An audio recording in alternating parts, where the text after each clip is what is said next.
Hello दोस्तों, आप सभी का हमारे यूट्यूब चैनल समग्र एकेडमी में स्वागत है। आई होप आप लोग अच्छे होंगे, मस्त होंगे। तो चलिए देखते हैं जो हमारा टॉपिक है। हम लोग फिजियोलॉजी से सॉल्व कर रहे हैं, लेकिन जो फिजियोलॉजी में जो हमारा टॉपिक है वो है पाचन तंत्र। क्या है वो है पाचन तंत्र। हम डाइजेशन पढ़ेंगे। तो चलिए देखते हैं। पहला क्वेश्चन है जठर रस में पाया जाने वाला एंजाइम है।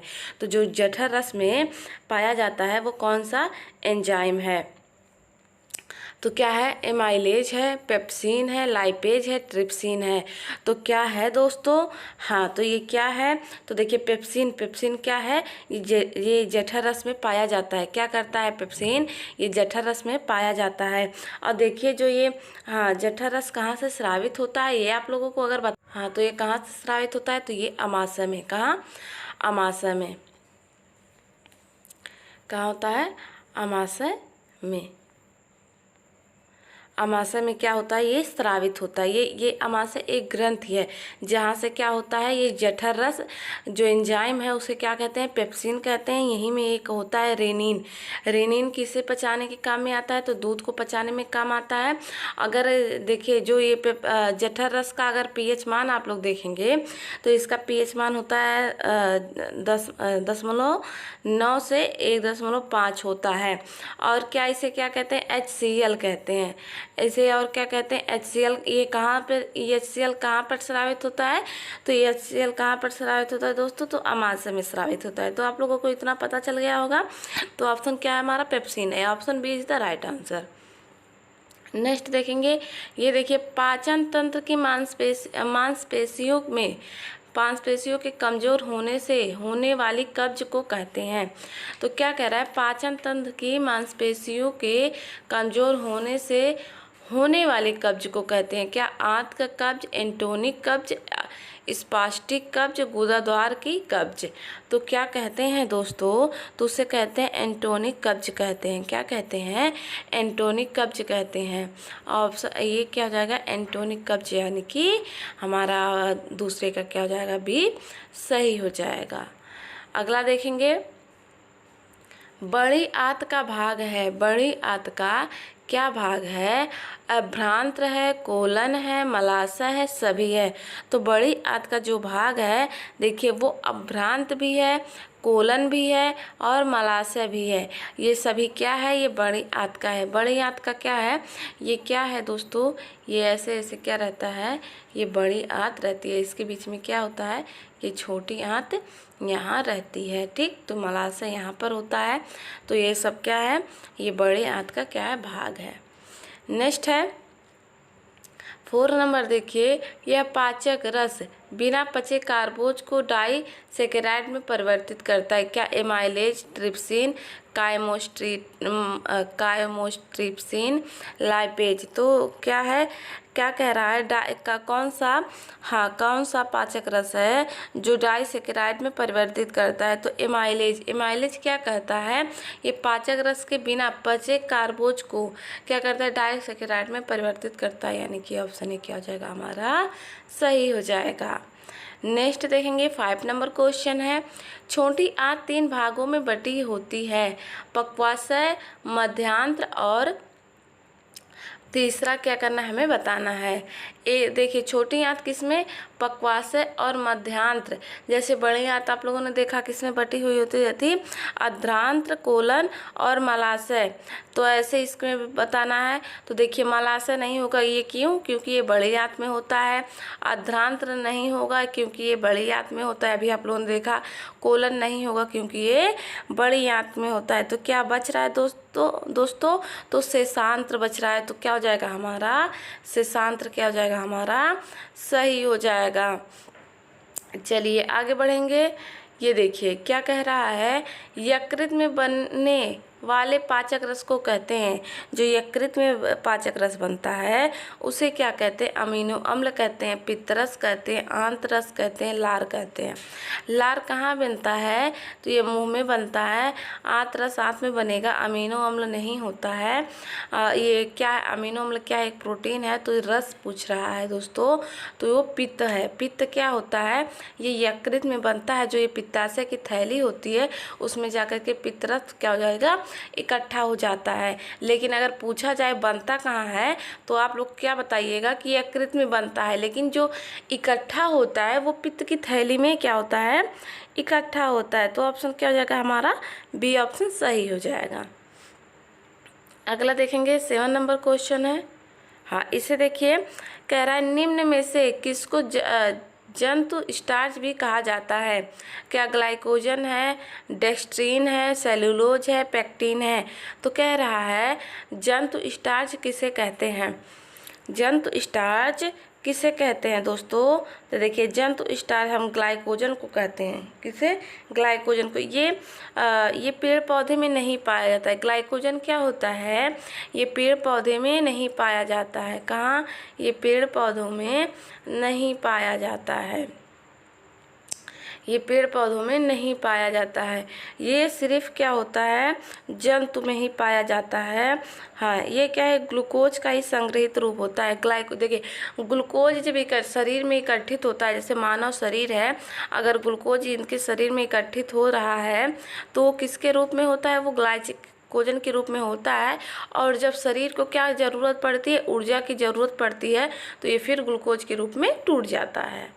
चलिए आगे बढ़ेंगे। 8 नंबर क्वेश्चन देखिए, अमाशय में पेप्सिनोजन को सक्रिय करता है। क्या पेप्सिन, HCl, रेनिन, एमाइलेज। तो कह रहा है पेप्सिनोजन को क्या करना है, सक्रिय करना है। तो कौन सा सही हो जाएगा, तो हमारा हो जाएगा HCl। क्या, HCl। अभी मैंने बताया था क्या, HCl एक क्या है, एंजाइम है। ये कहाँ स्रावित होता है, ये अमाशय में क्या करता है, भोजन पचाने का काम करता है। ये क्या करता है, ये और क्या है, ये भोजन को सड़ने नहीं से रोकता है, मतलब सड़ने नहीं देता है, और पचाने का भी काम करता है। तो ऑप्शन क्या हो जाएगा हमारा, HCl सही हो जाएगा, HCl। ठीक, चलिए आगे बढ़ेंगे। 9 नंबर क्वेश्चन देखिए, ग्लाइकोजन संग्रहित होता है वसी ऊतकों में, यकृत में, मांसपेशियों में, वृक्क में। तो ग्लाइकोजन कहाँ संग्रहित होता है दोस्तों। तो देखिए ये यकृत में, भारी मात्रा में ये यकृत में संग्रहित होता है, और क्या मांसपेशियों में भी संग्रहित होता है। लेकिन अगर पूछा जा रहा है कहाँ संग्रहित होता है तो आप लोग यकृत बताएंगे। ठीक है, ठीक, आप लोगों को समझ में आ रहा होगा। ये क्या होता है, ये चलिए ठीक है। यही क्या होता है, ये ग्लूकोज ये ग्लूकोज होता है जो ग्लाइकोजन के रूप में क्या होता है, यकृत और मांसपेशियों में संग्रहित होता है। ये उसके बाद जब ज़रूरत पड़ती है तो ये क्या हो जाता है, ग्लूकोज के रूप में हमें ऊर्जा देता है। ठीक है, चलिए, लेकिन इसका आंसर जो होगा वो मांसपेशी नहीं होकर के ऑप्शन बी होगा। अगर ये ना दिया रहे तो ऑप्शन सी हो सकता है। ठीक है, चलिए 10 नंबर देखिए, HDL द्वारा संश्लेषित और स्रावित किया जाता है। क्या गुर्दे, यकृत, मांसपेशी, अग्नाशय।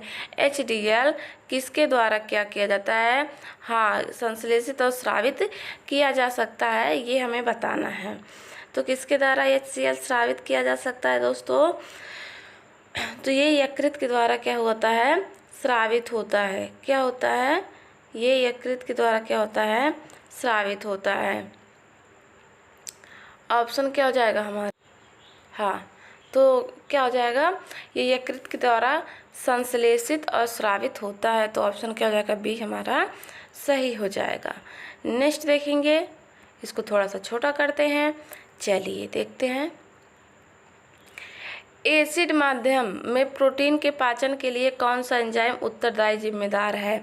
क्या पेप्सिन है, राइबोन्यूक्लियस है, टाइलिन है, लैक्टेस है। तो कौन सा हमारा सही हो जाएगा, कह रहा है एसिड माध्यम में प्रोटीन के पाचन के लिए कौन सा एंजाइम उत्तरदायी होता है। तो कौन सा एंजाइम, तो दोस्तों पेप्सिन क्या है, ये, हाँ, ये प्रोटीन के पाचन के लिए उत्तरदायी एंजाइम है, यानी कि option is the right answer. Next है, लार में उपस्थित उस एंजाइम का नाम बताइए जो भोजन के पाचन में मदद करता है। क्या स्लाइवरी एमिलेज है, बीटा एमिलेज है, अल्फा डेक्स्ट्रोज है, बीटा डेक्स्ट्रोज है। तो कौन सा सही हो जाएगा, तो हमारा हो जाएगा स्लाइवरी एमाइलेज, क्या हो जाएगा सलाइवरी एमाइलेज। क्या कह रहा है, लार में उपस्थित उस एंजाइम का नाम बताइए जो भोजन के पाचन में मदद करता है। तो लार कहाँ बनता है दोस्तों, वो मुख में बनता है और उसमें क्या होता है सलाइवरी सलाइवरी एमिलेज पाया जाता है, जो क्या करता है वो भोजन के पाचन में मदद करता है, यानी कि ऑप्शन ए क्या हो जाएगा हमारा सही हो जाएगा। नेक्स्ट देखेंगे 30 नंबर क्वेश्चन देखिए, पाचन तंत्र का निम्न में से कौन सा कार्य नहीं है।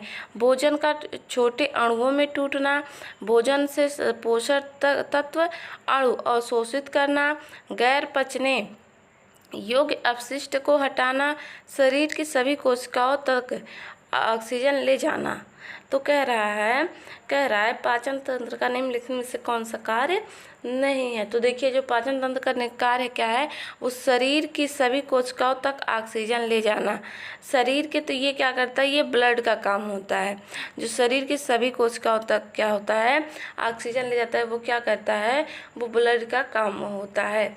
ये पाचन का काम नहीं होता, ये पाचन तंत्र का कार्य नहीं होता। तो यही हमारा ऑप्शन डी सही हो जाएगा। नेक्स्ट देखिए 40 नंबर क्वेश्चन है, एक एंजाइम जो मुख के अंदर सलाइवा में पाया जाता है, क्या pepsin, insulin, ptyalin, while juice. तो कह रहा है मुख के अंदर कौन सा सलाइवा पाया जाता है। तो दोस्तों आप सभी को पता है कि लार में क्या पाया जाता है, तो लार में क्या पाया जाता है, टाइलिन पाया जाता है। क्या टाइलिन पाया जाता है, यानी कि ऑप्शन सी हमारा क्या हो जाएगा सही हो जाएगा। और एक बात आप लोग जान लीजिए कि जो लार में 2 प्रकार का स्रवण होता है। क्या लार में 2 प्रकार का स्रवण होता है, ये एक श्लेष्मी होता है, एक शीर्मी स्राव होता है। जो देखिए जो श्लेष्मी होता है वो म्यूसक नामक श्लेष्मी होता है। क्या होता है, उस श्लेष्मी का क्या नाम होता है, वो उस श्लेष्मी का म्यूसक नामक होता है। क्या, हाँ म्यूसक होता है, म्यूसिन होता है। क्या होता है, म्यूसिन होता है, एक मिनट, म्यूसिन होता है। ये क्या होता है, ये एक प्रकार का क्या होता है श्लेष्मी होता है, श्लेष्मी होता है। ठीक, और ये कहाँ होता है, ये मुख गुहा में जो ये भोजन को क्या करता है लुगदी बनाने का कार्य करता है। ये भोजन को लुगदी बनाने का कार्य करता है। इसका कार्य क्या होता है, मुख गुहा में क्या करता है भोजन को लुगदी, चिकना और लसदार बनाता है। और क्या होता है इसमें, और शीर्मी का यानी कि दूसरे का क्या कार्य होता है, शीर्मी स्राव में जो होता है इसमें टाइलिन लारी एंजाइम नामक एंजाइम होता है, जो आपको यहाँ देखने को मिला है। और ये क्या करता है, ये मंड को माल्टोज शर्करा में परिवर्तित करता है। ये जो होता है क्या करता है, मंड को माल्टोज शर्करा में परिवर्तित करता है। किसमें, माल्टोज में। कौन, तो ये कार्य कौन करता है, तो ये कार्य टाइलिन करता है। क्या करता है, टाइलिन करता है। और ये किस में होता है, किस लाड़ स्राव में होता है, तो ये शीर्मी लाड़ स्राव में होता है। किसमें, शीर्मी लाड़ स्राव में होता है। तो आप लोगों को याद रहेगा। चलिए आगे बढ़ेंगे। 50 नंबर क्वेश्चन देखिए, खाने की पाचन क्रिया प्रारंभ होती है कहाँ से, मुख में, आमाशय में, छोटी आंत में, बड़ी आंत में। तो खाने की जो पाचन क्रिया होती है वो मुख से ही प्रारंभ हो जाती है। अभी आप लोगों ने देखा था ना, जो श्लेष्मी होता है वो क्या करता है, वो भोजन को लुगदी बनाता है, लसदार बनाता है। तो कहाँ से प्रारंभ हो रही है, तो मुख से ही प्रारंभ हो रही है। तो ऑप्शन क्या हो जाएगा हमारा, ए सही हो जाएगा। नेक्स्ट हो जाएगा देखिए, ये देखिए ऊतक यानी कि टिश्यू के टूटने की क्रिया कहलाती है। क्या, अपचय, उपचय, संश्लेषण, पुनरुत्पादन। तो कह रहा है जो तंतु के टूटने की क्रिया होती है उसे क्या कहते हैं, उसे अपचय कहते हैं। क्या कहते हैं, अपचय कहते हैं। अपचय क्या करता है, भोजन के जो टूटने और विभक्त होने की क्रिया फलस्वरूप भोजन पदार्थ सबसे सरलतम रूप में क्या होता है, टूट जाता है। यानी कि आपको सरल भाषा में अगर बता दें तो भोजन क्या होता है, भोजन जब सबसे सरल रूप में टूट जाए, एकदम सरलतम, क्या कह सकते हैं, सरलतम रूप में टूट जाए तो क्या होता है, वो होता है अपचय। और उपापचय में क्या होता है, जो शरीर की निर्माणकारी क्रियाओं में भाग लेता है, जब वो क्या कहता है, शरीर की निर्माणकारी यानी कि टूट फूट जो क्रिया होती है जब उसमें भाग लेता है, आप क्या कह सकते हैं, क्या कह सकते हैं, निर्माणकारी। ये क्या होता है, एक उपापचय क्या होता है, निर्माणकारी होता है। तो आपका क्या हो जाएगा, आप लोगों ने देख लिया क्या, उपापचय और अपपचय। तो इसमें क्या कह रहा है, जो टूटने की क्रिया कहलाती है, जो टूटने की क्रिया कहलाती है, तो उसे क्या कहते हैं, और भोजन के यानी कि तंतु के टूटने की क्रिया कहलाती है। और भोजन के टूटने और विभक्त होने की क्रिया, ठीक, भोज्य पदार्थ अपने सबसे सरलतम रूप में जब टूट जाता है तो उसे क्या कहते हैं, अपपचय कहते हैं। क्या कहते हैं, अपपचय कहते हैं। इसीलिए जो ऊतक या तंतु होते हैं जब वो टूट जाता है एकदम किस में, सरलतम रूप में, तो क्या होता है, अपपचय होता है। यानी कि ऑप्शन क्या हो जाएगा हमारा, ए सही जगह। जो भोजन सबसे अधिक में जब टूट जाएगा, एकदम टूट जाएगा, वही क्या होता है, वही टिश्यू होता है, और वही हमारा ऑप्शन ए क्या हो जाएगा, सही हो जाएगा। नेक्स्ट देखेंगे, इसे देखिए, लैक्टस एंजाइम जटिल मिल्क शुगर लैक्टोज को किसमें तोड़ देता है, क्या ग्लूकोज प्लस ग्लूकोज में, ग्लूकोज प्लस ग्लैक्टोज में, ग्लूकोज प्लस फ्रुक्टोज में, फ्रुक्टोज प्लस ग्लैक्टोज में। तो कौन सा हमारा सही हो जाएगा दोस्तों, तो हो जाएगा ग्लूकोज प्लस ग्लैक्टोज में। किसमें, ग्लूकोज प्लस ग्लैक्टोज में, यानी कि ऑप्शन बी हमारा क्या हो जाएगा, सही हो जाएगा। नेक्स्ट देखेंगे, हाँ ये देखिए, सबसे बड़ी ग्रंथि जिसका भार 1.5 किलोग्राम तथा कोमल लाल होता है, जो अमाशय के ऊपरी भाग में दाएं तरफ उदर पट के नीचे होता है, कहलाता है। देखिए, इससे ही स्पष्ट हो रहा है कि इतना वजन 1.5 किलो की कोई भी ग्रंथि हमारे शरीर में सिर्फ एक है। ये क्या है, सिर्फ एक है। वो क्या है, 1.5 किलो की है। वो अमाशय के ऊपर स्थित है, यानी कि अगर यहाँ किया जाए तो यहाँ स्थित है। तो वो क्या है, तो ये क्या, तो उसके 1.5 किलो से ही आप लोग समझ जाइए कि वो क्या है, यकृत है। यकृत ही मात्र ऐसा ग्रंथि है जो सबसे भारी है। वो कितने किलो की है, 1.5 किलो की है। तो ऑप्शन क्या हो जाएगा हमारा, ऑप्शन हो जाएगा बी हमारा सही हो जाएगा। ठीक है, चलिए आगे बढ़ेंगे। ये देखिए, डिक्ल्यूटेशन की प्रक्रिया है, क्या, निगलना, उत्सर्जन, चबाना। इसकी क्या प्रक्रिया है दोस्तों, हाँ, क्या प्रक्रिया है, ये हमें आपको बताना है। तो इसकी जो प्रक्रिया है, क्या, डिक्ल्यूशन, एक मिनट, इसकी जो प्रक्रिया है वो क्या है, वो है निगलना। क्या है, वो है निगलना। यानी कि ऑप्शन क्या हो जाएगा हमारा, ऑप्शन ए हो जाएगा, ए सही हो जाएगा, निगलना। क्या है, डिक्ल्यूटेशन, इसकी जो प्रक्रिया वो है निगलना।